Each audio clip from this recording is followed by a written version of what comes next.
Salve, salve, prezados ouvintes. Bem-vindos a mais um Maconhômetro Ciência, que é um projeto do Cannabis Monitor, em parceria com o Psicocult, um programa de entrevista com pesquisadores brasileiros que tem a maconha e a política de droga como objeto de estudo. É com grande prazer que chegamos à nossa 30ª entrevista desse projeto e hoje nós temos o prazer de receber para conversar com a gente a médica veterinária e pesquisadora da Universidade Federal de Santa Maria, Carolina Mariga. Para quem não me conhece, eu sou Marcos Veríssimo, sou antropólogo, pesquisador associado ao Instituto de Estudos Comparados em Administração de Conflitos da Universidade Federal Fluminense, ao Psicocult, e juntamente com meu parceiro Yuri Mota, co-apresento esse projeto de entrevista com as pessoas que fazem pesquisa com a maconha ou sobre a maconha, sobre política de drogas e seus inúmeros atravessamentos no espaço acadêmico brasileiro, na universidade e nos espaços de produção do conhecimento. Salve, Yuri! Bem-vindo, meu camarada! Salve, salve, Veríssimo, beleza? Boas-vindas também aos nossos ouvintes. Vou me apresentar rapidamente. Meu nome é Yuri, sou formado em Política Pública, atualmente faço doutorado no programa de pós-graduação em Sociologia e Direito, e assim como você, sou um pesquisador vinculado ao Psicocult, que é o Núcleo de Estudos sobre Psicoativos e Cultura, e ao INEAC, que é o Instituto de Estudos Comparados em Administração de Conflitos. Bom, assim como o Veríssimo já colocou, a proposta desse projeto é a gente dialogar com estudiosos dos mais diversos segmentos e áreas do saber e, desse modo, a gente tentar contribuir para um mapeamento da produção acadêmica sobre a maconha e também sobre a política de drogas na atualidade. A gente quer compreender a realidade desse campo de pesquisas no Brasil a partir da perspectiva dos próprios pesquisadores. E hoje a gente vai receber aqui para uma conversa com muita satisfação a médica veterinária e atualmente doutoranda em medicina veterinária, Carolina Mariga. A Carolina se formou em veterinária pela Universidade Federal de Santa Maria, no Rio Grande do Sul, e nessa mesma instituição cursou mestrado e atualmente vem cursando doutorado no programa de pós-graduação em medicina veterinária. No mestrado, que finalizou no ano de 2023, defendeu a dissertação intitulada O uso da cannabis medicinal no tratamento de dermatite atópica canina. A Carolina é uma pesquisadora vinculada ao Grupo Integrado de Pesquisa em Cannabis e ao Grupo de Pesquisa PodCan, Desenvolvimento e Inovação em Cannabis, da Universidade Federal de Santa Catarina. Na área da medicina veterinária, ela atua principalmente com clínica de pequenos animais e terapia canábica. A Carolina é uma pesquisadora em formação que já apresenta aí robustez na sua trajetória acadêmica e um tema muito interessante e promissor pela frente, E aí nada mais justo que a gente chamar ela aqui para uma conversa e um bate-papo sobre essa trajetória acadêmica. Carolina, seja bem-vinda, muito obrigado por aceitar o convite. É um prazer para a gente receber aqui você para trocar essas ideias. Olá, pessoal. Muito obrigada pelo convite em poder participar e poder compartilhar um pouquinho sobre essa trajetória. Carol, um prazer te receber aqui. E aí, a gente gostaria de começar essa entrevista pedindo para você falar um pouco da sua trajetória como pesquisadora, Como foi lá no início, as primeiras inquietações, e que levaram você até hoje, essa trajetória. O início da minha trajetória canábica iniciou ainda durante a minha graduação. Eu tinha ganho um gato de presente de uma pessoa que eu amo muito, e esse gato veio a ter uma doença chamada doença inflamatória intestinal. E ele ficou praticamente 11 meses muito doente, necessitando de medicações diárias e sem nenhuma resposta clínica. E nesse meio tempo, a gente conversando, debatendo sobre possíveis terapias, se tornou então a cannabis foi citada, A citação da cannabis me deixou aquela pulguinha atrás da orelha, porque além da gente saber que era uma terapia que iria ajudar o meu animal, a gente não sabia para quem recorrer. Não tinha absolutamente ninguém que prescrevia, ninguém que nos dava orientação, e como é um tema bastante polêmico, para onde que a gente corre, né? Então, aquilo lá ficou, né, à mercê, porque a gente não teve a quem recorrer e, infelizmente, ele veio a falecer. Durante o período de luto, muito tempo eu fiquei em negação e um luto bastante pesado, sim. Eu comecei a me afundar em pesquisas e me afundar em levantamentos, e eu acabei utilizando esse luto em prol da minha vida acadêmica, né? Eu estudava e trabalhava de domingo a domingo, fazendo trabalhos que eu saí da graduação com 4 artigos, né? Então, desde a graduação eu já venho construindo esse lado acadêmico, esse lado de pesquisa e também a questão de relação com o meu atual orientador. Bom, frente a isso, eu me formei em 2020, no meio da pandemia, e eu já engrenei o mestrado com esse meu orientador, e nada mais surpreso do que eu expor um pré-projeto para ele envolvendo cannabis e doença inflamatória intestinal. E ele, graças a Deus, ele aceitou sem nem questionar muito, né? Ele confiou no potencial, confiou na nossa relação que a gente já estava tendo há 2 anos e poucos, né? Então a gente só vamos desbravar esse mundo que pouco se sabe e vamos puxar à frente. Daí a gente começou realmente a lutar contra toda a burocracia e tudo que foi necessário para a gente conseguir fazer os projetos. Valeu demais, Carolina.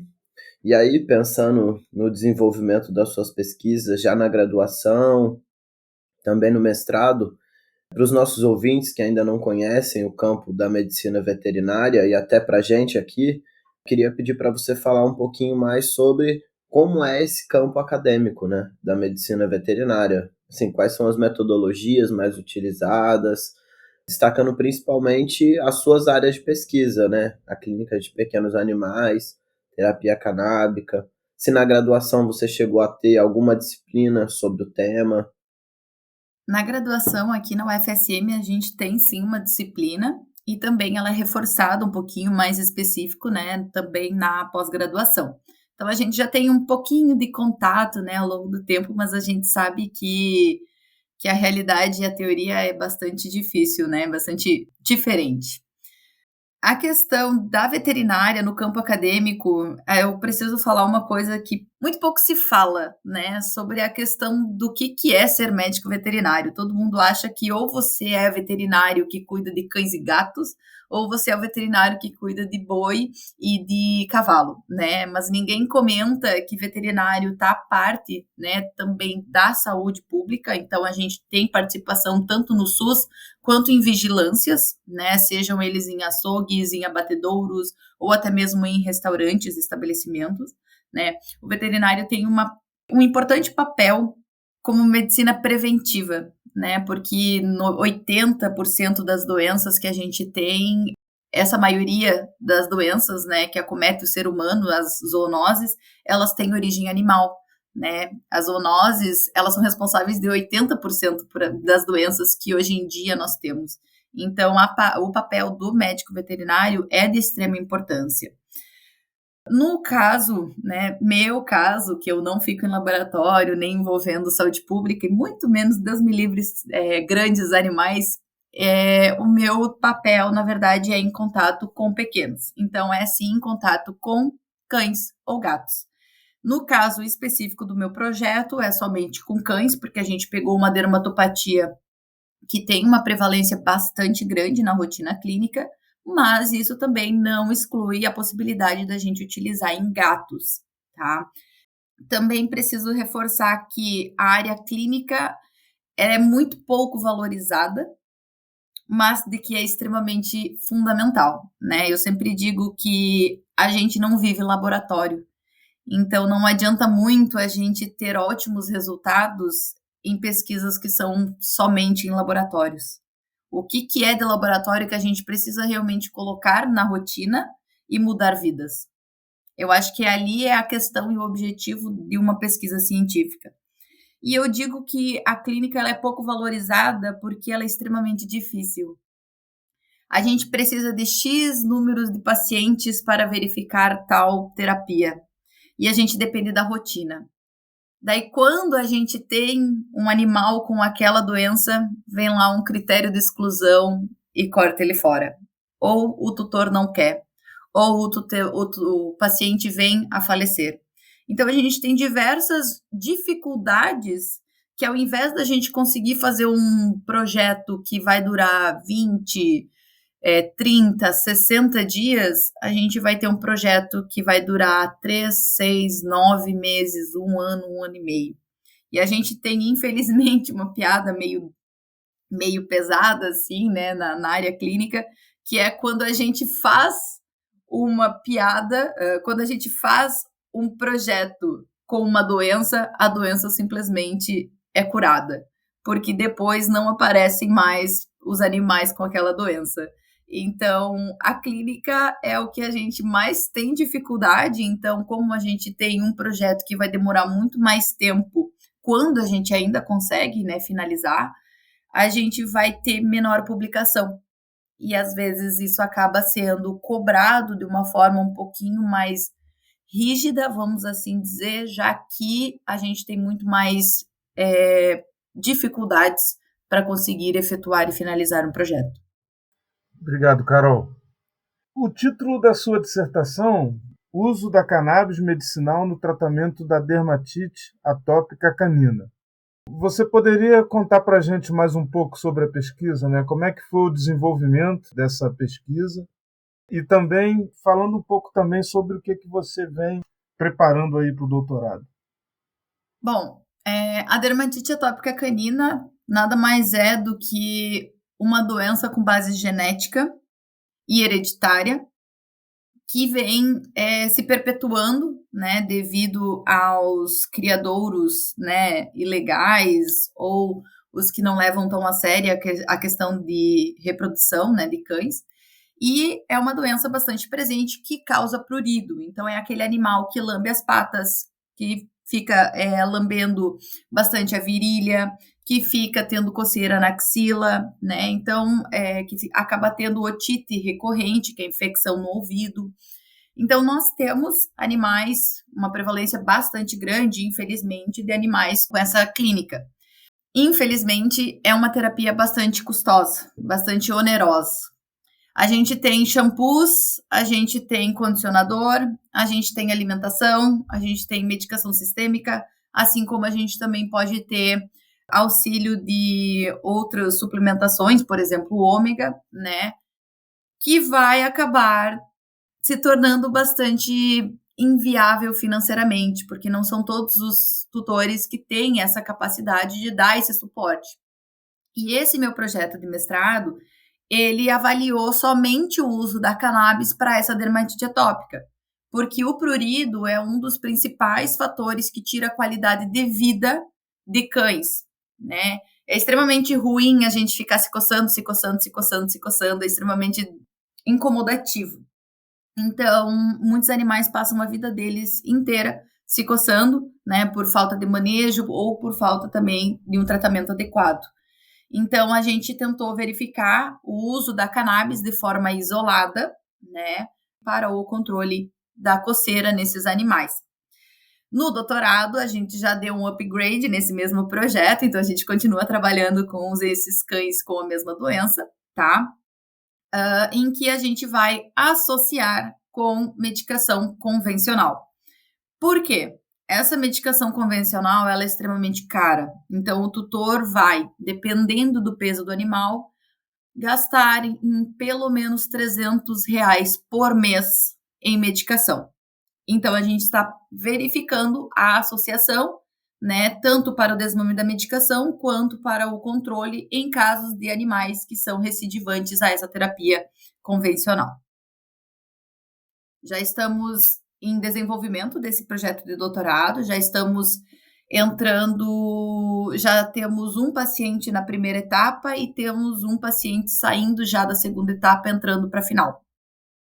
Bom, valeu demais. E aí tá aí mais uma variável, né? Se já é difícil na clínica encontrar um paciente, né, disposto e no quadro clínico certo, coloca mais uma variável, né, que é o tutor ter condição de arcar com os custos aí do tratamento. E aí a próxima pergunta vai no sentido da questão burocrática, né, considerando que no Brasil a gente tem todos os entraves aí da proibição ou não. Como foi, né, para poder utilizar a cannabis na sua pesquisa? Esse é o dedo na ferida, né? Porque tu fala de cannabis, tu quer falar sobre burocracia. Não tem como não falar, principalmente no Brasil. Então, no meu caso, eu acho que, assim, tudo tu precisa de primeiro é o orientador que queira trabalhar com, que ali já também não é fácil, né? Que entenda que você vai ter montanhas e montanhas de papéis e vai ter dificuldade e vai ter resistência e vai ter que ter muita paciência com isso. Bom, depois de tu conseguir, vocês fazem uma reunião, estipulam, vamos fazer um projeto, né, de cannabis e dermatite atópica, por exemplo, no meu caso. Daí você vai escrever, vai procurar literatura, vai fazer todo o teu projeto, com todos os detalhes que forem necessários. Isso leva em torno de um mês e meio a 2 meses, dependendo muito, né, da produtividade. Registra o projeto na universidade e, a partir daí, tu precisa da autorização da CEUA, né, do Comitê de Ética, que a gente não faz absolutamente nenhuma pesquisa sem autorização da CEUA. A gente teve resistência da CEUA no projeto de mestrado, tá, em que voltou bastante questionamento, principalmente em relação à dosagem, em relação a tantos dias, em relação a não sei o quê, tudo muito detalhado, mas a gente não tinha, era um projeto que até então não tinha saído, não tinha feito, não tinha literatura baseada para nada. Então, a gente teve que justificar, olha, pioneiro, a gente fez assim porque a gente acredita que assim vai ser melhor, né? E a CEUA vai ter que entender esse lado de ser uma pesquisa pioneira, porque a gente tem, infelizmente, poucas, né, pesquisas clínicas. Depois daí, da onde é que vem o óleo? Né? A gente tem que fechar parcerias. No caso da gente, a gente fechou parceria com uma empresa americana que ela doou 60 frascos com óleo rico em CBD, porque é o único tipo de óleo de cannabis que a gente consegue importar. Bom, a partir daí, para não dizer que fechou 2 anos desde a reunião de doação com a chegada e realmente a gente ter os óleos em mãos, para não dizer que foram 2 anos, foi 1 ano e 11 meses de todo esse processo. 1 ano e 11 meses é o período de um mestrado, né? A gente sabe que o mestrado a gente entrou, a gente piscou, acabou já o mestrado, né? E é bastante burocrático, por quê? Porque além da gente conseguir toda essa questão dentro da instituição, a gente vai precisar desses dados e vai precisar repassar a Anvisa. E a Anvisa, ela é bastante detalhista, muito detalhista, com o que está vindo, como está vindo, por que está vindo, como é que é a caixa, que tamanho da caixa, qual que é a cor da caixa, quantos frascos, para quê, quem é que vai ficar, onde é que vai ficar, né? Ela tem um controle bastante rigoroso quanto a isso.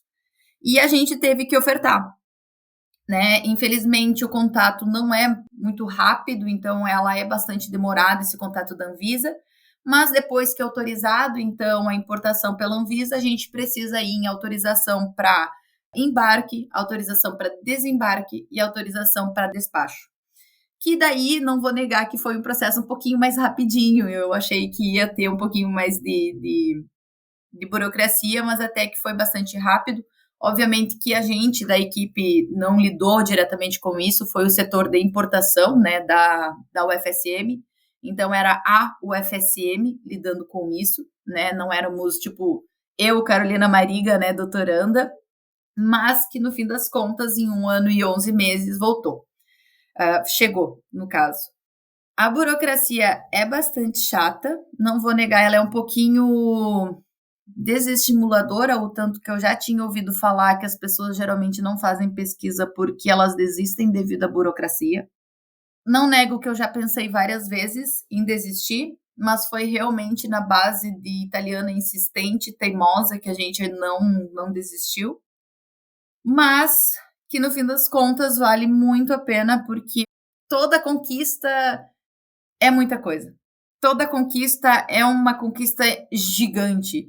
E qualquer conquistazinha pequenininha é uma coisa, é alegria, é uma felicidade, sabe? É um passo mais que tu vai de encontro, né? A questão de preconceito, a questão de ilegalidade, a questão dessas dificuldades que não fazem sentido, né? Ter toda essa dificuldade para fazer pesquisas de algo que vai melhorar a saúde, né? Dos animais, de pessoas. Ai, mas é que não vai fazer bem. Então deixa a gente fazer pesquisa e provar que não vai fazer bem. Entende? Qual que é o medo? Qual que é o receio? Por que não, né? E quando a gente consegue, é tudo muito bom. Então, foram 2 anos muito difíceis, mas 2 anos muito alegres, assim, a ponto de a gente sempre estar comemorando. Sempre aquela história, né? O proibicionismo, ele não apenas proíbe usos e mercados, mas também o fluxo do conhecimento, né? Impressionante como é lutar contra isso. Parabéns. Bom, Carol, você faz parte de 2 grupos de pesquisa, né? O Grupo Integrado de Pesquisa em Cannabis e o Grupo de Pesquisa PodCan, Desenvolvimento e Inovação em Cannabis, da Universidade Federal de Santa Catarina. Então, daria para você contar um pouco mais sobre as dinâmicas de trabalho desses grupos, né? Quem coordena, como é composta a equipe? São todos pesquisadores da medicina veterinária ou tem uma interdisciplinaridade aí? No grupo do PodCan, que é o da UFSC, né? Eu estou relacionada principalmente ao professor Eric Amazonas, todo mundo conhece. Professor Eric Amazonas, que ele é médico veterinário e tem autorização de plantio dentro da universidade para fins de pesquisa com a cannabis.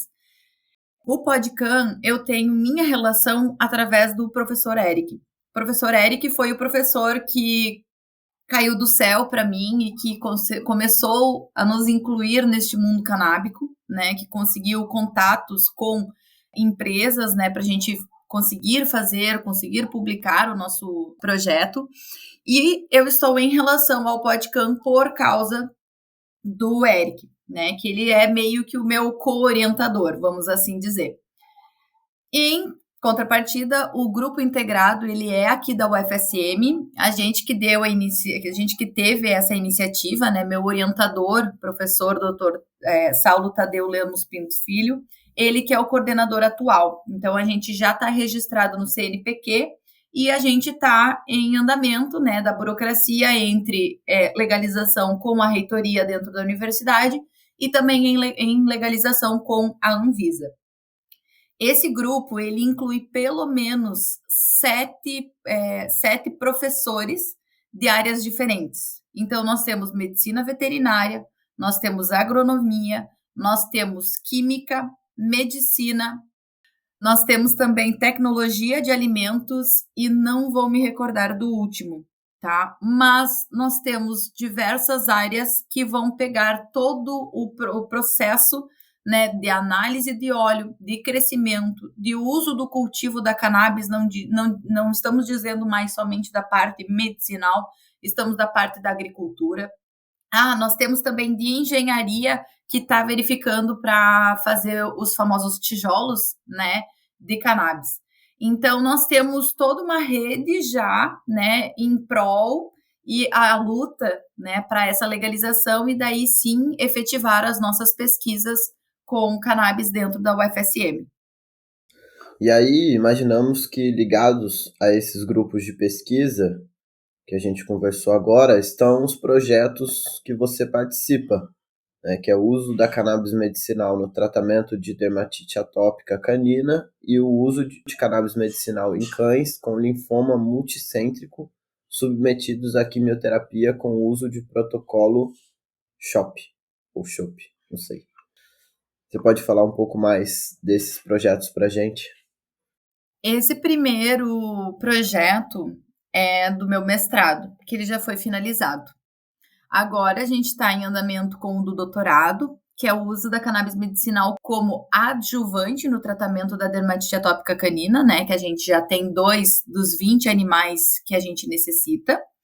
E após esse meu projeto de mestrado, entrou uma outra orientada do professor Saulo, que ela era muito da área oncológica. E a gente sabe muito bem dos benefícios da cannabis na oncologia. Então, a gente escolheu o linfoma multicêntrico, que até então era um linfoma bastante comum na nossa rotina e que, como eu comentei antes, ele sumiu, para a gente avaliar o auxílio com a quimioterapia CHOP. E, infelizmente, para vocês terem noção, numa rotina de um hospital veterinário universitário, que é bastante, a gente teve em um ano somente 4 animais com essa doença. 2 entraram no projeto, a tutora não quis, e no outro, a tutora disse que ia pensar e o animal veio a falecer. Então, era um trabalho extremamente importante, não tem nenhum outro trabalho também sobre isso na rotina clínica veterinária, e infelizmente não deu devido a essa dificuldade. Agora a gente está tentando verificar em associar antimicrobianos, né? Verificar ações antimicrobianos ou até a quimioterápicos, mas daí de forma também laboratorial. Nós vimos que você participou de diversas bancas de trabalho de conclusão de curso, né? Algumas delas também foram sobre a utilização de cannabis na medicina veterinária? Então, o TCC, de forma geral, na veterinária, ele é um pouquinho diferente. É um relatório de estágio que a gente fala. Então, a gente relata o que a gente viu em consultas, em tratamentos, em doenças, em gatos, em cachorro, né? A partir desse ano foi quando os estagiários começaram a ter interesse na parte canábica. Então, semestre passado, eu tive os primeiros estagiários que realmente se interessaram, que realmente acompanhavam e que realmente pediam explicações sobre a cannabis. Porque a gente sabe que endocannabinologia a gente não tem na graduação. Então, eles ficavam sem entender absolutamente nada das minhas consultas, e daí eu tinha que explicar depois para eles. E eles foram os primeiros interessados que eu tive ao longo de 2 anos e meio ali na rotina do HVU. Esse semestre eu também tive. Geralmente, eles não citam, por exemplo, o sistema endocannabinoide ou cannabis medicinal de uma forma como total, mas eles citam participação dos projetos que eu sempre falo para eles participarem, né? Assim como nas consultas eu falo para eles, pessoal, isso é diferente, vocês precisam ir atrás, porque no mercado de trabalho a gente precisa se diferenciar. E ninguém melhor do que vocês aqui dentro, né, tendo essa experiência tanto clínica quanto projeto, para vocês falarem depois ali fora se funciona ou não funciona, né? Porque é olhando que a gente vai conseguir verificar os efeitos. E até mesmo a gente que estuda e a gente sabe que é recomendado para uma certa patologia, a gente prescreve e a gente vê uma melhora que a gente fica surpreso, né? E os estagiários têm muito interesse. Eles têm muito interesse e eles também ficam extremamente indignados que não tem essa disponibilidade dessa disciplina durante a graduação. Infelizmente, somente a UFSC, por causa do professor Eric, tem a disponibilidade como DCG, né, que é uma disciplina, então, extracurricular, vamos assim dizer.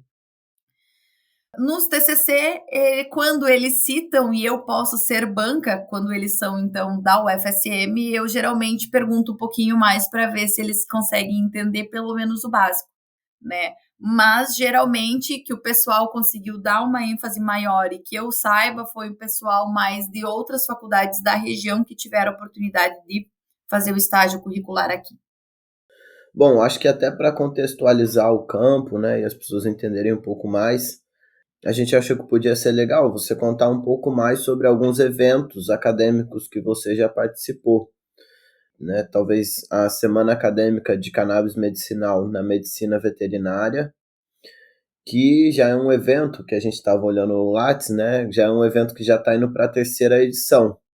Então, eu queria pedir para você contar um pouco mais sobre esse evento, né? Quem organiza, onde que acontece, principalmente, acho que qual a importância desse tipo de evento para a sua área de atuação. Se tem engajamento dos alunos, né?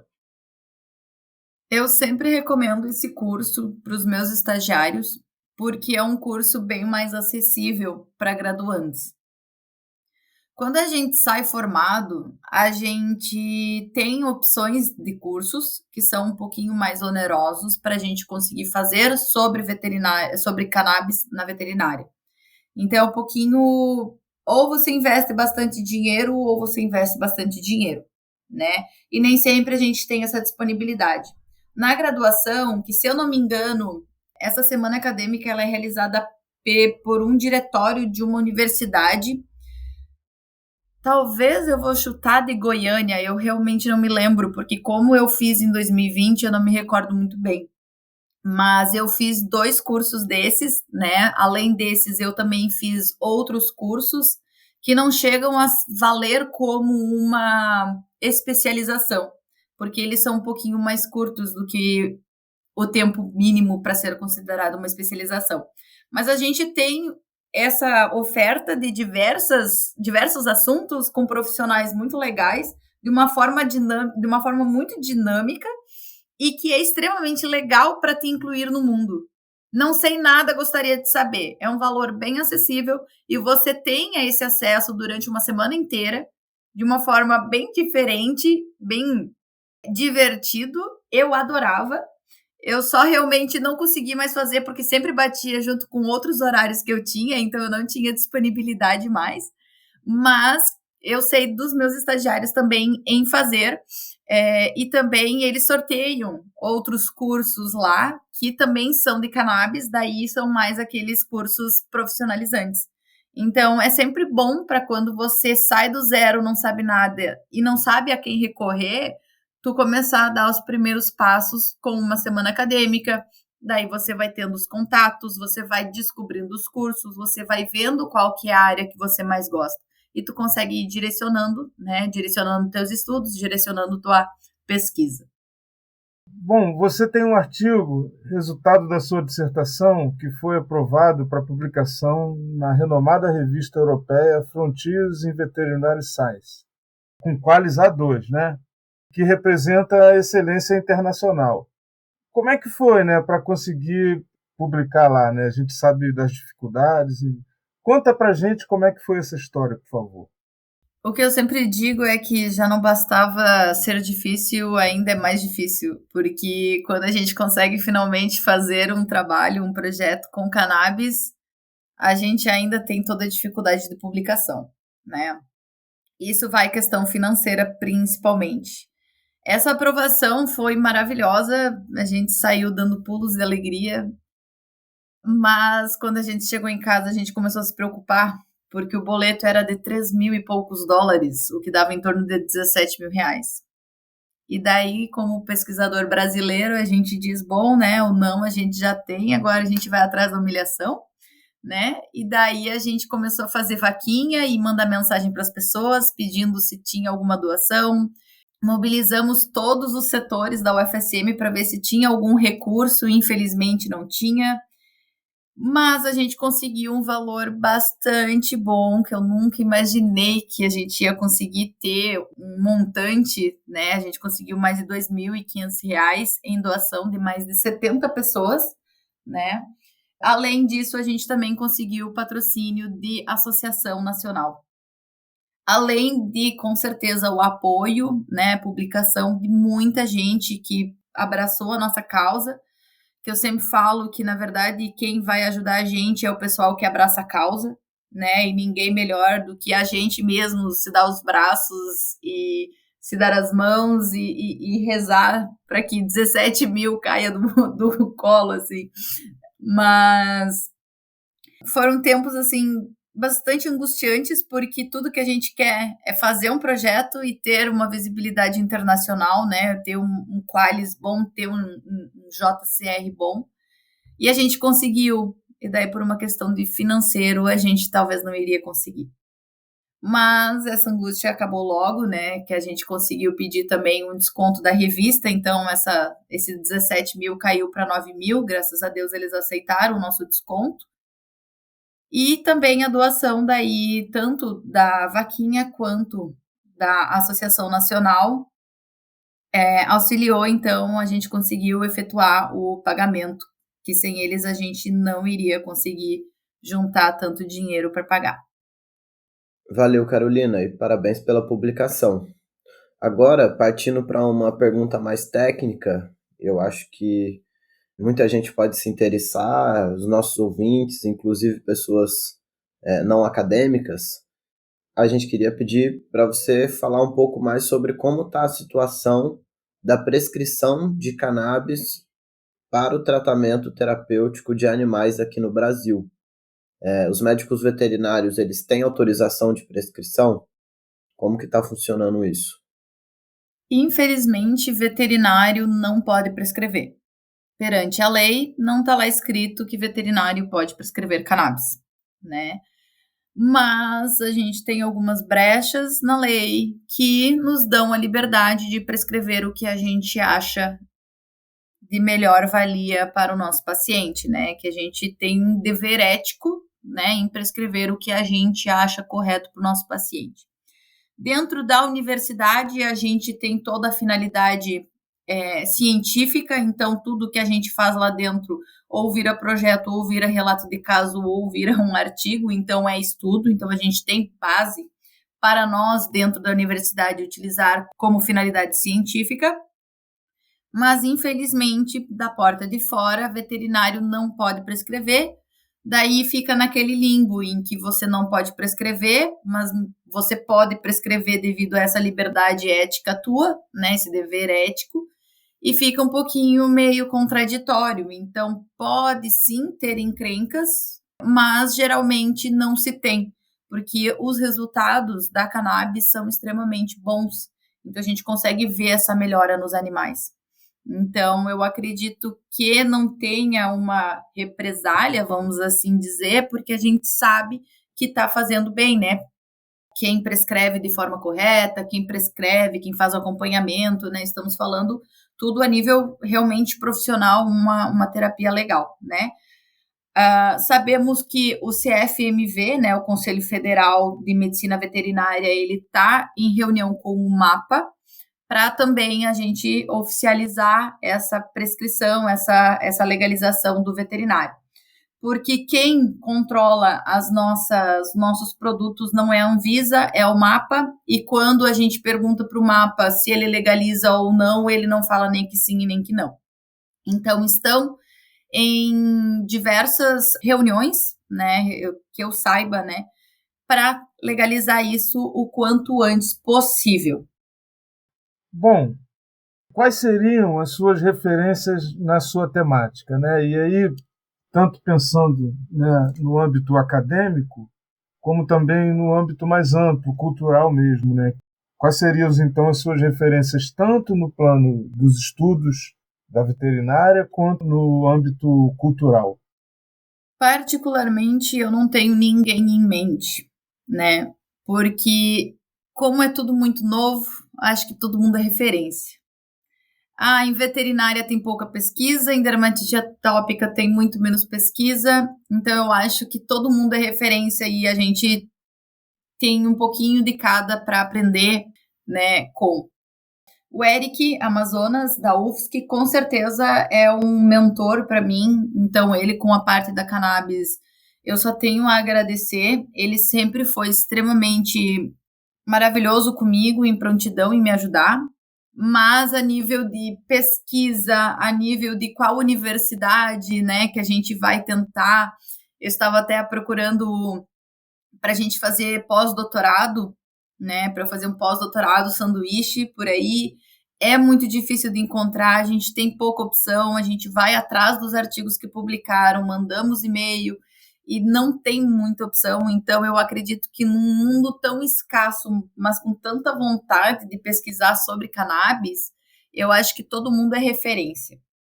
Bom, valeu. E aí, só gostaria de destacar, antes de passar para a próxima pergunta, que o professor Eric Amazonas já foi um dos entrevistados aqui do Maconhômetro Ciência, então convido também os ouvintes, né, que se interessam pelo tema a procurarem esse episódio. Bom, e aí, acho que partindo para a nossa última pergunta e para finalizar essa conversa, quais são as dicas e as sugestões que você daria para aspirantes a pesquisadores que, né, querem se envolver com a temática da cannabis na veterinária. Pessoas que estão chegando agora no campo e talvez se interessem pelo tema, né? Enfim, o que a Carolina pode dizer para essas pessoas? Apenas 2 coisas: paciência e insistência. Paciência para tu entender que vai ter muita burocracia e insistência para tu passar por essas burocracias. Valeu demais, Carolina, muito legal. A gente está chegando agora no final da nossa entrevista. Carolina, foi um prazer te receber aqui no Maconhômetro Ciência, conhecer um pouco mais da sua trajetória, do seu trabalho de pesquisa com a cannabis no campo da medicina veterinária. E eu queria deixar aqui, né, os nossos agradecimentos. Muito obrigado. Também gostaria de te agradecer, Carolina, por trazer, né, uma área assim, pouco pensada, né, quando os nossos ouvintes pensam, né, nas várias aplicações do conhecimento da cannabis. Talvez uma que menos pense seja a veterinária, e é muito legal, né, que tanto o Eric, que já esteve aqui conosco, agora você, mostrando essa abertura. Parabéns pelo trabalho e muito obrigado por ter conversado aqui conosco hoje. Grande abraço. Eu que agradeço o convite e pela oportunidade de estar compartilhando essas nossas dificuldades, dizer que infelizmente faz parte, mas que tudo vale a pena e que não iremos desistir. Muito obrigada, pessoal. É isso, galera. Tivemos o prazer de trocar ideia com Carolina Mariga em mais um episódio do Maconhômetro Ciência, um programa de entrevistas com pesquisadores que têm a maconha, outras drogas ou suas políticas como objetos de estudo e se dedicam a produzir conhecimento científico sobre esses temas nas universidades brasileiras.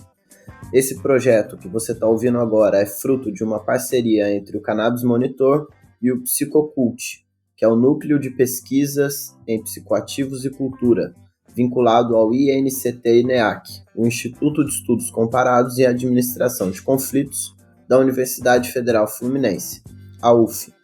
Obrigado a todos os envolvidos e também todo mundo que ouviu a gente até aqui. Para acompanhar mais de perto o nosso trabalho, segue a gente nas redes sociais. E se você curte esse projeto e vê relevância nessa iniciativa, considere dar aquela moral pra gente e ajude esse projeto a continuar existindo. Contribua com a nossa campanha de financiamento coletivo permanente no Apoia-se. O endereço é apoia.se/cannabismonitor. Se você não puder somar com uma merreca, ajude a gente avaliando com 5 estrelas e compartilhando com quem você acha que vai se interessar por esse conteúdo. Vamos ficando por aqui, um grande abraço para geral e até a próxima entrevista.